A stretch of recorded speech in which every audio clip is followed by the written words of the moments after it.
শোন বেটা, কিন্তু আমার মৃত্যু ছিল বলছিলেন।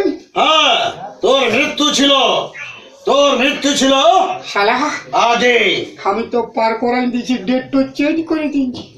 শোন, হ্যাঁ তোর মৃত্যুর, তাই শুনুন, হ্যাঁ আমার মৃত্যু যে আছে, আপনি কোথায় আছে আমার মৃত্যু দেখান। তোর নাম আছে প্রথম আচ্ছা পৃষ্ঠে লেখা আছে। আচ্ছা তোর ঘরে চা খেয়ে যে আমি খুশি হয়েছি, আচ্ছা তোর ব্যবহার ভালো পেয়েছি, আচ্ছা হ্যাঁ তোর পরিবেশ ভালো পেয়েছি, আচ্ছা তাই আমি উপর থেকে ধরবো না, নিচ থেকে ধরে ধরে যাব। ততদিন তুই বেঁচে থাকবি কয়েক মাস। ইয়ে নয়, হ্যাঁ